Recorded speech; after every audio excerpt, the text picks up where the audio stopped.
चलिए, निशल्यो व्रति। व्रति को शल्य रहित होना चाहिए।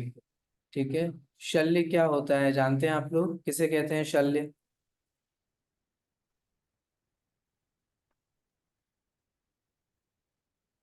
नहीं सर।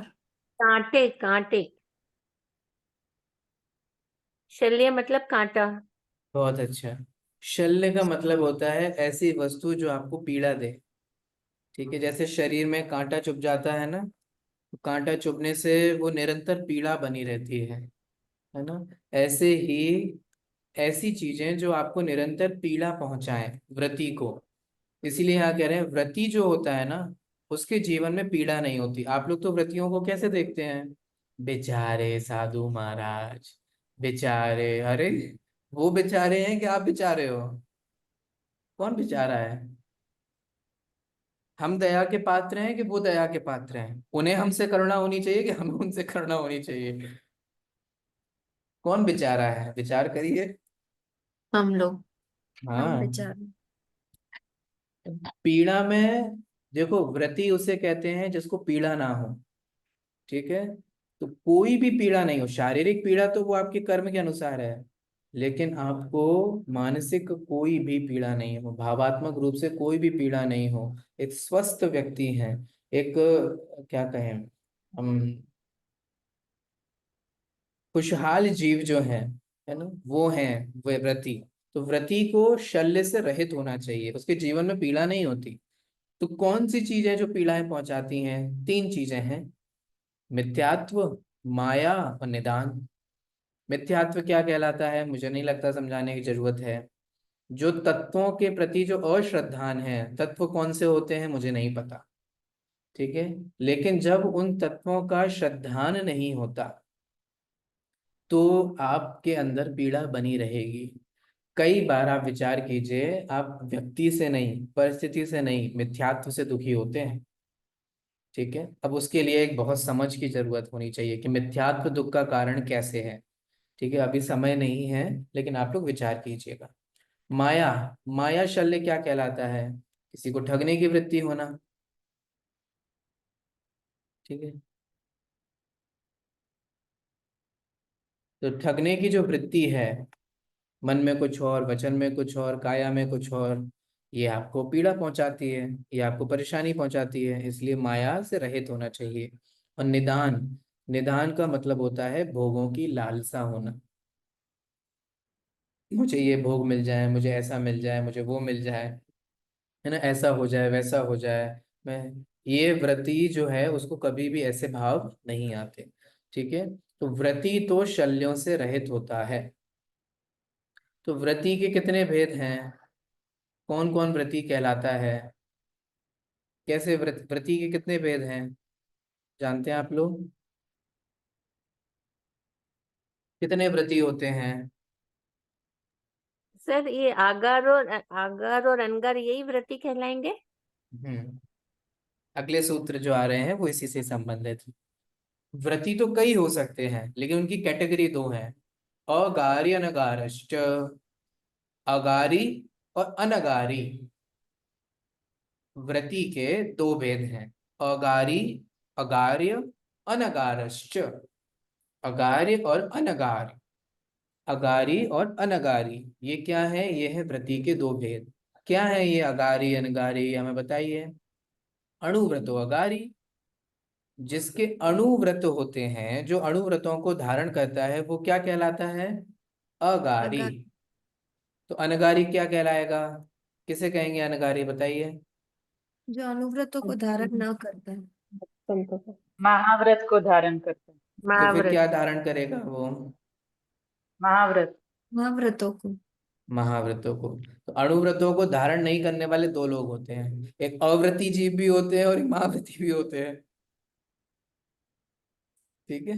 तो वो नेगेटिव तो कह दिया हमने कि अणुव्रतों को धारण ना करता हो, लेकिन क्या करता हो? महाव्रतों को। तो जिसके जीवन में महाव्रत हो वो अनगारी है, जिसके जीवन में अणुव्रतों का पालन हो वो अगारी है। ठीक है। तो इस तरीके से यहाँ पर व्रति के दो प्रकार हो गए: अब आप लोगों को जब भी अपने दिमाग में किसी व्रती व्यक्ति के दिमाग माने इमेजिनेशन होती है, कभी आप ये इमेजिन कर पाते हो कि घर में रहने वाला भी व्यक्ति व्रती हो सकता है, बाल बीवी बच्चे वाला भी व्रती हो सकता है? अगर आपके दिमाग में इमेजिनेशन रहती है, अगर ये कॉन्सेप्ट की क्लियर है, तब तो समझिए कि आपको व्रत का स्वरूप पता है। वरना अगर आपको हमेशा बार बार संयमी ही दिखते हैं या घर छोड़ना ही दिखता है, तो आप समझिए कि आपको व्रत का कॉन्सेप्ट क्लियर नहीं है। व्रती दो प्रकार के होते हैं, एक अगारी और अनगारी। अगारी किसे कहते हैं? जो गृहस्थ हैं, जो घर में ही रहते हैं, वे सभी गृहस्थ व्रती कहलाते हैं। तो आप लोग घर में रहते हुए, माने हम सभी लोग घर में रहते हुए, अपनी डे टू डे लाइफ जीते हुए, फैमिली के साथ रहते हुए, हम व्रतों का पालन भी कर सकते हैं। कब? लेकिन कब? तब जब हम घर आदि छोड़ने के कैपेबल ना हो। अगर हमारी शक्ति ना हो, सामर्थ्य ना हो कि हम पांचों पापों को पूर्णतः छोड़ सकें, तो हम लोगों को ये प्रैक्टिस करना चाहिए कि हम अगर घर नहीं छोड़ पा रहे तो घर में रहते हुए धर्म कैसे करें। ठीक है, तो ये बहुत इंपॉर्टेंट है। तो जो अगारी होता है उसको कहते हैं अणुव्रती, और जो अनगारी होता है वो होता है महाव्रती। तो अब सबसे पहले यहाँ अगारी की चर्चा चल रही है, माने अणुव्रती की चर्चा चल रही है। अब यहाँ से मेरी चर्चा बहुत मेरे लिए इजी होने वाली है और आप लोगों के लिए रिवीजन होने वाला है, क्योंकि आप एथिक्स और कल्चर में 12 व्रतों को पढ़ चुके हैं। 5 अणुव्रत होते हैं, 3 गुणव्रत होते हैं, 4 शिक्षा व्रत होते हैं, उनके क्या क्या स्वरूप है, उनके कौन कौन से अतिचार हैं, ये सब पढ़ चुके हैं ना? यस हाँ सर। सर। हाँ, तो अब आप लोगों को बहुत इजी रहेगा। ठीक है, देखिए इसमें 5 अणुव्रतों को छोड़ करके शील व्रतों की चर्चा है। शील व्रत किसे कहते हैं जानते हैं? शील व्रत का मतलब होता है 3 गुण व्रत और 4 शिक्षा व्रत, ये सातों मिलकर के कहलाते हैं शील व्रत। तो 5 होते हैं अणुव्रत, 7 होते हैं शील व्रत। उनका फर्दर क्लासिफिकेशन जो है वो है 3 गुण व्रत और 4 शिक्षा व्रत। 5 अणुव्रत कौन कौन से हैं, उनकी कौन कौन सी भावनाएं हैं, ये हम ऑलरेडी पढ़ चुके हैं। अब यहाँ पर किसकी चर्चा होने वाली है? शील व्रतों की। शील व्रतों में कौन कौन से हैं? 3 गुण व्रत, 4 शिक्षा व्रत, वो सारे आपको यहाँ पे दिखाई देंगे। सूत्र बोलता हूं मैं। दिग्देशानर्थ दंड विरति, सामायिक प्रोष्ठोपवास सोपभोग परिभोग परिमाणा तिथि, संविभाग व्रत संपन्नश्च। 3 गुणव्रत कौन कौन से हैं? दिग, देश और अनर्थ दंड विरति। दिग विरति, देश विरति और अनर्थ दंड विरति। और 4 गुणव्रत, सॉरी 4 शिक्षा व्रत, सामायिक, प्रोष्ठोपवास, प्रोष्ठोपवास उपवास, प्रोष्ठोपवास, हाँ, प्रोष्ठोपवास, औषध है ना, औषधो उपवास। नहीं नहीं, प्रोष्ठोपवास भी है, कोई दिक्कत। प्रोष्ठोपवास, उपभोग परिभोग, यहाँ भोगो भोग नहीं है, उपभोग परिभोग है। ठीक है, उपभोग परिभोग परिमाण अतिथि संविभाग व्रत संपन्नश्च। इन व्रतों से भी व्रती संपन्न होता है। ठीक है, ये जो 3 गुण व्रतों के नाम लिए, 4 शिक्षा व्रत के नाम लिए, इनसे भी व्रती क्या होता है? संपन्न होता है। ठीक है, तो गृहस्थ सर व्यक्ति, हाँ बोलिए। दिक का अर्थ क्या रहेगा यहाँ पे सर? हाँ, फर्स्ट वन है ना दिग्विजय का अर्थ। बताएंगे। तो गृहस्थ के जो व्रत हैं उनके प्रकार जो हैं उसमें हमने देखिए 5 अणुव्रत होते हैं, ये कहलाते हैं मूल व्रत। और 5 अणुव्रत का मतलब क्या है? 5 पापों का एक देश त्याग करना। ठीक है, और 7 होते हैं शील व्रत, इनको बोलते हैं उत्तर व्रत। इनका फर्दर क्लासिफिकेशन होता है गुण व्रत और शिक्षा व्रत में। ये किस लिए होते हैं? मूल व्रतों की रक्षा के लिए। जो 5 अणुव्रत हैं उनकी रक्षा करने के लिए, है ना, 7 होते हैं शील व्रत।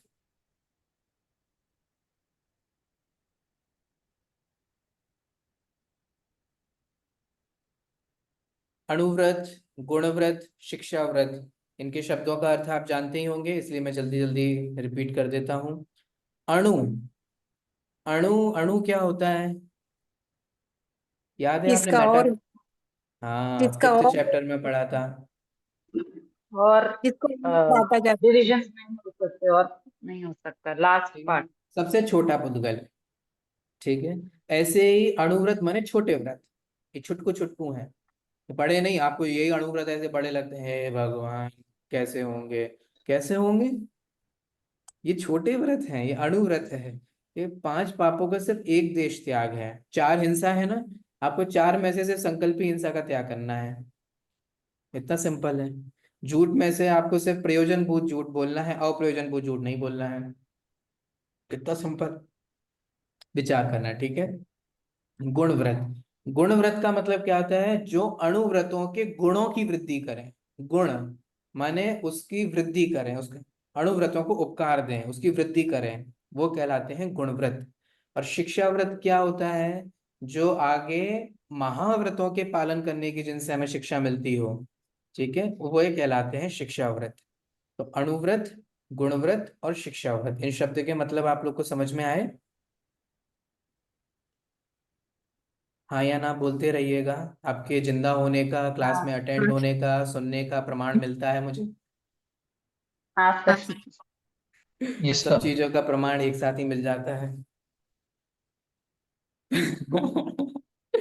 देखिए, अब जो ये हमने अणुव्रत, गुणव्रत और शिक्षाव्रत पढ़े, इसमें आप लोग को अब ये समझ में आ गया होगा, 5 अणुव्रत के ये नाम हैं, गुण व्रतों के ये नाम हैं, शिक्षा व्रत के ये नाम हैं। सभी को ये नाम याद होने चाहिए, क्योंकि आप लोग ऑलरेडी एथिक्स और कल्चर में पढ़ रहे हैं, इसलिए मैं थोड़ा जल्दी जल्दी पढ़ रहा हूँ, ठीक है। कुछ चीज समझ में नहीं आया तो पूछ लीजिएगा।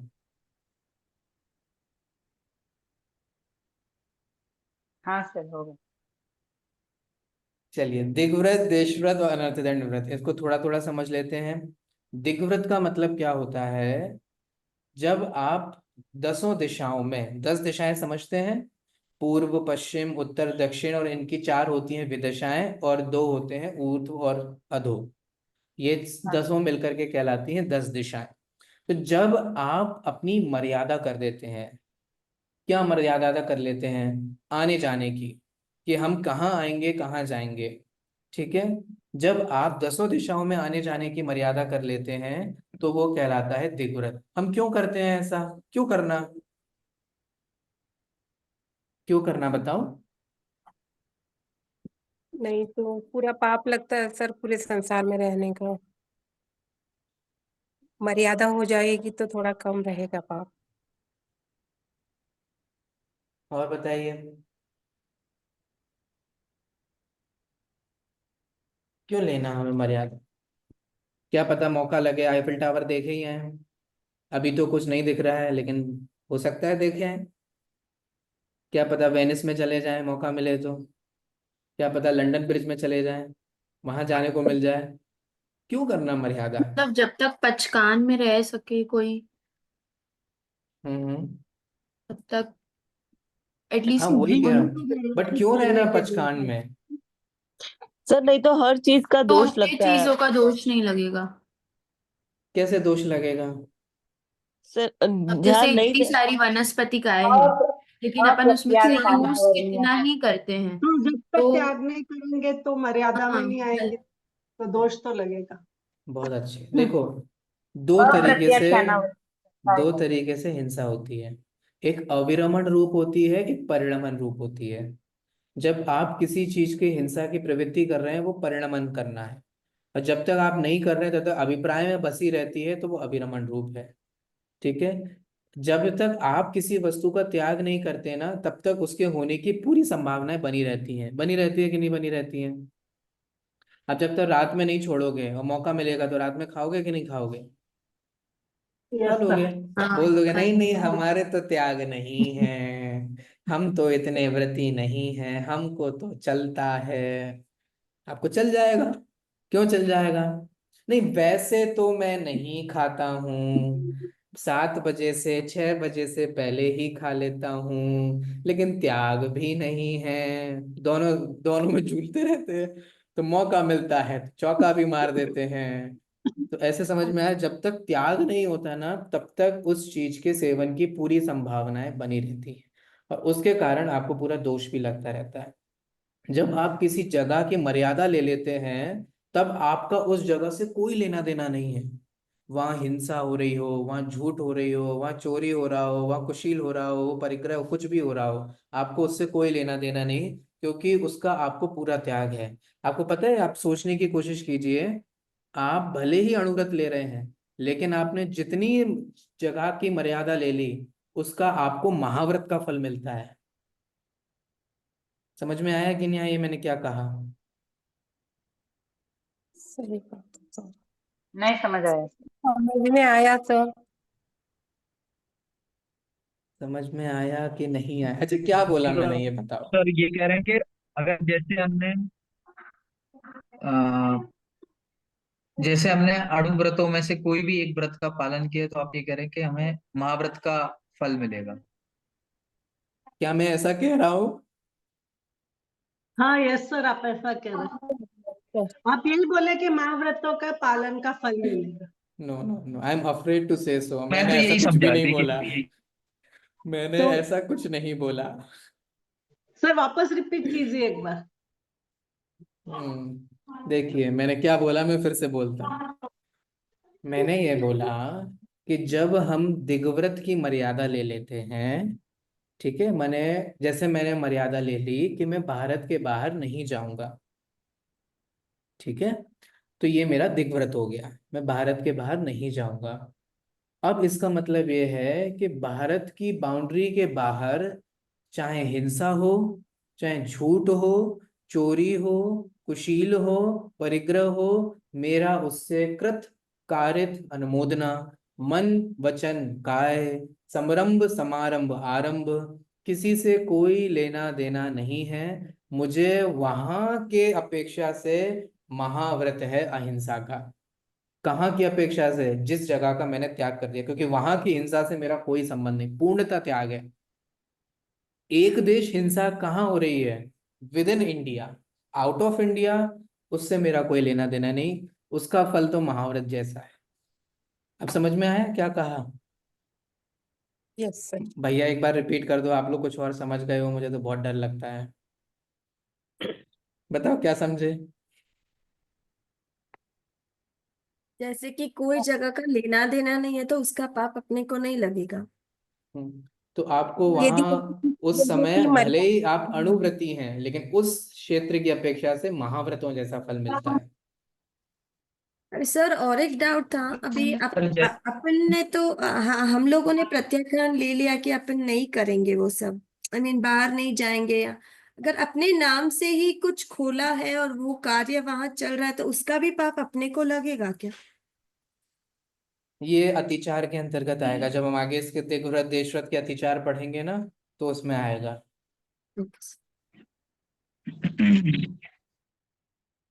आई होप दिग्व्रत क्लियर हुआ होगा आप लोगों को, कितने काम की यस चीज सर। है ये भी समझ में आई होगी। ठीक है, जहां जाना ही नहीं, आपको पाकिस्तान जाना है कभी? जाओगे आप लोग? नहीं तो क्यों, सर। क्यों नहीं ले लेते मर्यादा?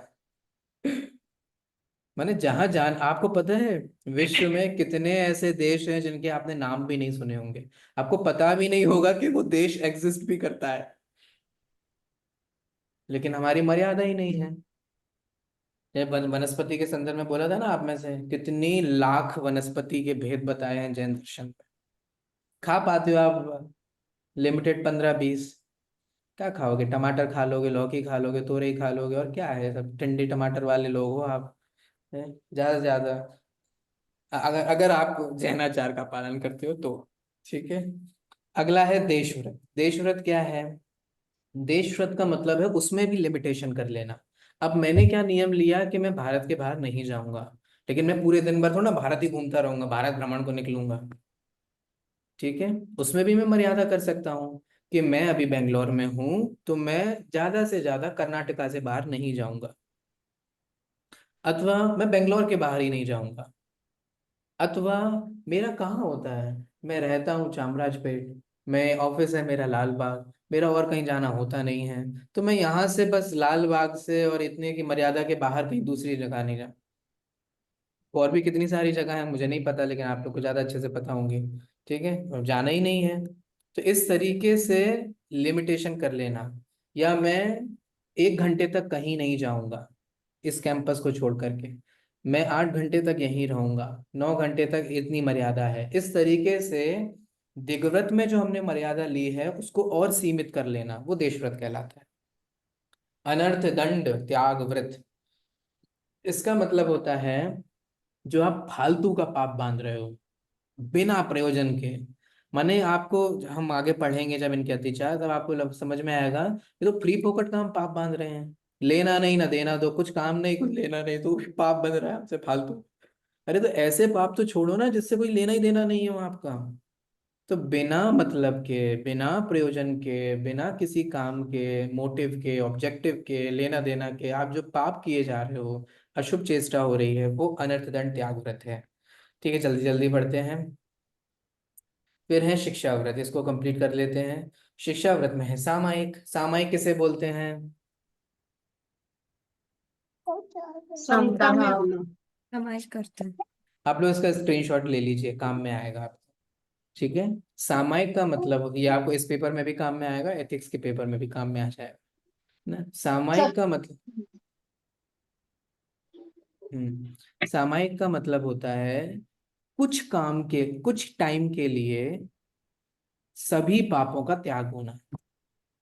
आपको पता है, जैसे देवव्रती के महाव्रत कहे हैं ना, ऐसे ही हमारे आचार्यों ने सामायिक में स्थित श्रावक को महाव्रती कहा है। सुना क्या कहा? वे भैया ढंग से सुनना, मुझे बहुत डर लगता है आपको ऐसे स्टेटमेंट बताते वक्त। क्या सुना आप लोगों ने, प्लीज रिपीट कीजिए। ध्यान से नहीं सुना सर, आप रिपीट कर दीजिए। हो गया, महाव्रती हो जाता है क्योंकि वो 48 मिनट्स के लिए साधु वेश धारण कर लेता है। सामायिक में स्थित श्रावक को श्रावक नहीं कहा, उसको उस समय महाव्रती जैसा कहा। सोचो आप, क्यों कहा? आपको खुश करने के लिए, बेकारों की हिंसा से बच गया आचार्य वो चाहते थे आपको उतने खुश कर टाइम दें। के लिए। नहीं, जिस समय आप तो मैं सच्ची सामायिक की बात कर रहा हूँ भैया, इधर उधर दृष्टि डोलाने की और ये 5 काम करने की, ऐसे करके जवाब देने की, एक्सप्रेस, वो उस सब की बातें नहीं कर रहा। वो तो झूठी सामायिक है, सामायिक का ढोंग है, नाटक है, नौटंकी है। मैं तो ब्लंटली बोल रहा हूँ, मैं असली सामायिक की बात कर रहा हूँ। असली सामायिक जो होती है, उस समय श्रावक के समस्त पापों का त्याग हो जाता है। इसीलिए उस सामायिक में स्थित श्रावक को भी क्या बोला है? महाव्रती बोला है। क्या गजब है, आप श्रावक रहते हुए भी महाव्रत जैसे लाभ ले सकते। प्रोष्ठ उपवास आप जानते ही हैं, पर्व के समय में अष्टमी चतुर्दशी इन समय के समय उपवास करना, वो प्रोष्ठ उपवास है। भोगोपभोग परिमाण व्रत का हम जानते ही हैं, एक बार भोगने में आवे वो भोग, जो बार बार भोगने में आगे वो उपभोग। और परिग्रह, देखो परिग्रह परिमाण व्रत भी था ना, और भोगोपभोग परिमाण व्रत भी है। परिग्रह परिमाण व्रत में आपने लिमिटेड की, भोगोपभोग में भी और लिमिटेशन की। ठीक है, उसमें भी आसक्ति घटा दी। आप लोग जानते तो है ना परिग्रह परिमाण व्रत क्या कहलाता है, मैंने, ठीक है, समझते हैं। तो जितना आपने परिग्रह को परिमाण किया, अब जैसे मान लो कि आपने 5 साड़ियां रखी एग्जाम्पल के लिए, ठीक है, तो कितनी साड़ियों को छोड़ करके आपने सिर्फ 5 साड़ियां करी, या 10 करी, 15 की। अब 15 में भी ममत्व मत रखो, उसको भी सीमित करो, उसके प्रति भी ये नहीं 5 तो हमारी हैं, इन्हें तो हम अपना रखेंगे, ये तो हमारा है, बाकी हमारा नहीं है, बाकी तो हमने त्याग कर दिया। अरे नहीं, इसमें भी ममत्व मत करो, इसमें भी ममत्व के प्रति त्याग करो। ठीक है, तो जो परिग्रह में परिमाण किया उसमें भी आसक्ति को घटाना, वो भोगोपभोग है। अतिथि, अतिथि जिसके आने की कोई तिथि ना हो, जो बुला बुला करके आए और आपकी जानकारी में आए, वे अतिथि नहीं है। ठीक है, तो जो बिना बुलाए आए हैं, जिन्हें आपको भी ना पता हो कि उनका आना है, वो आएंगे। ठीक है, ऐसे अतिथि का आना, और आने पर क्या करना? सम विभाग। क्या अर्थ होगा? ऐसे अतिथि के आने पर अपने भोजन में से एक सम विभाग, इक्वली डिवाइड करके देना। रेशियो क्या होना चाहिए? 70-30। हम 30। 70% अपना रख लें, आप 30 लो। अब एकदम से आए तो हम नहीं खाएंगे क्या? नहीं नहीं नहीं, है ना। अपने भोजन में से विभाग करके देना, एडिशनली बनाना तो वो समविभाग नहीं हुआ। विभाग समझ में आ रहा है? अपने में से भाग होना चाहिए, मेरी थाली में से होना, माने मेरा जो भोजन था उसमें से होना चाहिए, तो वो समविभाग है। आपने ज्यादा बनाया तो वो समविभाग कहाँ हुआ? किस में से विभाग हुआ? ये तो किसी में से विभाग नहीं हुआ। अगर वो आपको पता है कि वो आएंगे और तो आप बना रहे हो तो वो अतिथि नहीं हुए। और आप उनके लिए ज्यादा बना रहे हो, माने सबके घरों के जितना खाना बनता है उतना आप एडिशनल बना रहे हो, क्योंकि आज आपके घर में कोई अतिथि आने वाले हैं, तो समविभाग नहीं हुआ। तो अतिथि समविभाग तो वही असली होता है जिसमें ना आपको पता हो कौन आ रहा है, और जब आप अपने ही लोगों में से उसमें इक्वल इक्वल डिवाइड करते हो, तब विभाग कहलाता है। इससे क्या होगा? इससे आपकी आसक्ति घटेगी, ममत्व घटेगा। आपने एडिशनल बना लिया तो जितनी 4 रोटी खाते हो 4 के 4 ही खाओगे कि नहीं खाओगे? उसमें कम कहाँ हुआ? आसक्ति कहाँ घटी? राग कहाँ घटा? कुछ नहीं घटा, इसमें तो कुछ नहीं हुआ। बात तो तब है कि 4 रोटी बनाई थी, 4 में से 2 आपने दे दी, तब आपने 2 ही खाई, तब आपको समझ में आएगा कि कैसे अपने भोग से कम रह करके त्याग दिया जाता है। आई होप आप लोग को अतिथि समविभाग व्रत क्लियर हुआ होगा। ठीक है, इस तरीके से ये गुण व्रत और शिक्षा व्रत होते हैं। एक और व्रत है सल्लेखना, जिसकी आगे आचार्य चर्चा करने वाले हैं, उसकी चर्चा अपन कल कर लेंगे। आप लोग को कोई डाउट हो तो पूछ लीजिए, तो समझ में नहीं आया हो। सर लास्ट वीक की मेरी एक भी क्लास नहीं हुई आश्रव की, तो मुझे ये सीखना है। आपको कब समय रहेगा? तो रिकॉर्डिंग एक क्लास उपलब्ध है मीनाक्षी जी, सारी रिकॉर्डिंग नहीं, डाली हुई है। पर अपडेट वाइज डालिए ना, पता चल जाएगा थोड़ा। थोड़ी मेहनत करना सीखिए। आप लोग बच्चे नहीं हैं, स्पून फीडिंग चाहिए हर चीज के लिए, ये अच्छी बात नहीं है। नहीं सर, स्पून फीडिंग नहीं चाहिए। ट्राई किया बट डेट के अकॉर्डिंग नहीं है, तो थोड़ा कंफ्यूजिंग हो सब रहा डेट है। के अकॉर्डिंग है। आपको पता है यूट्यूब पर एक भी वीडियो बिना डेट के अपलोड ही नहीं हो सकती। सर एक्चुअली कल मिले हैं सारे वीडियोस, पहले नहीं आए थे मेरे पास में। कल नाइट में हम्म। देखे थे तो।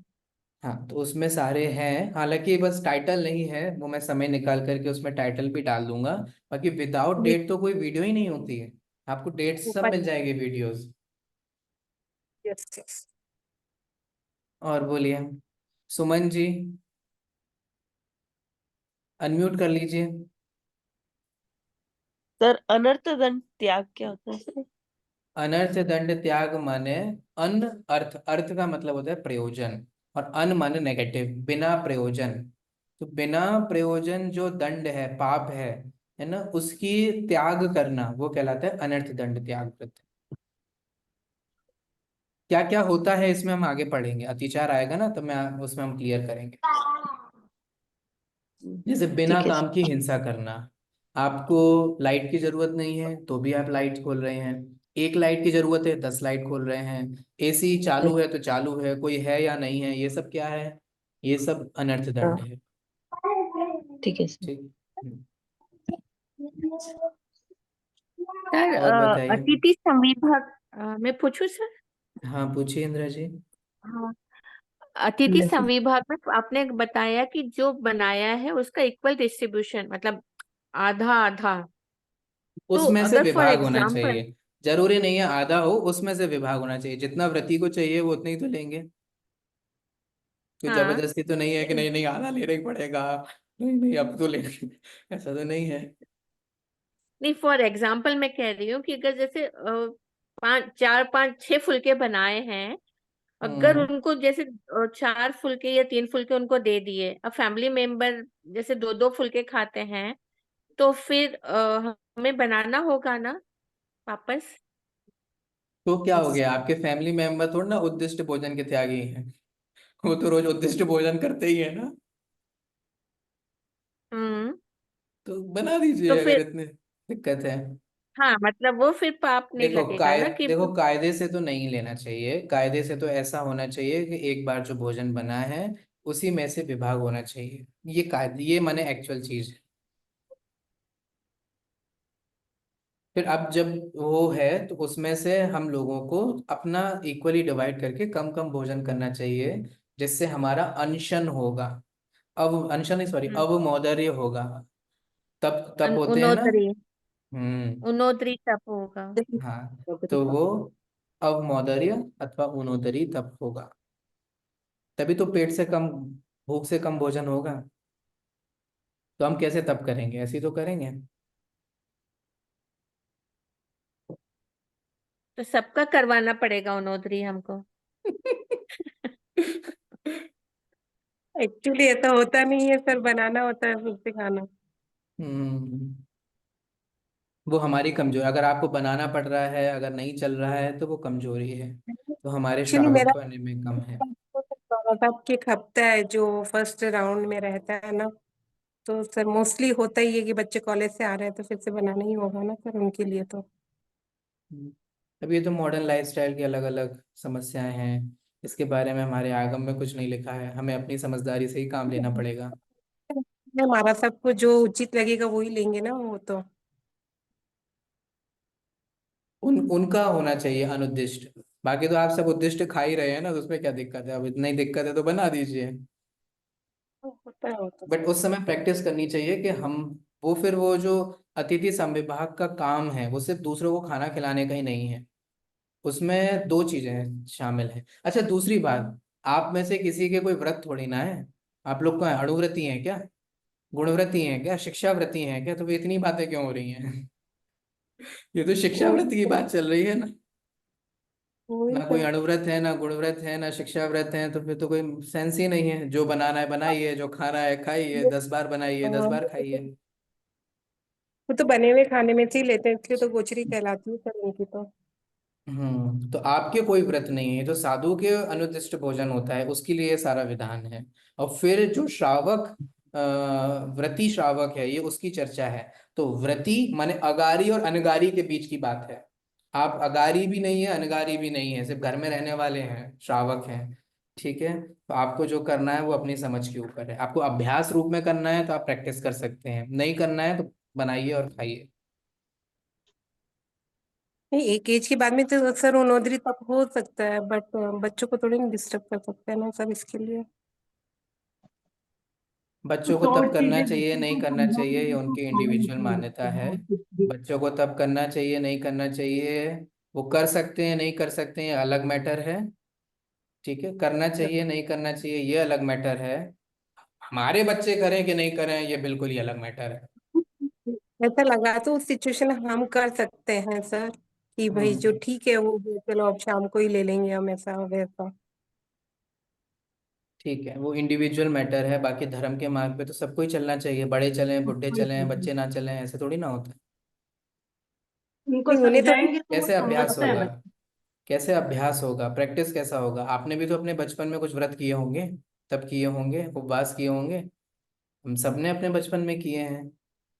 तो उसका अभ्यास कैसे होगा? प्रैक्टिस कैसे होगा? तो प्रैक्टिस होनी चाहिए। अगर नहीं कर सकते हो तो थोड़ा उनको अभ्यास कराना चाहिए, थोड़ी प्रेरणा देनी चाहिए, थोड़ी मोटिवेशन देनी चाहिए। एक दिन नहीं खाओगे तो क्या मर जाओगे क्या?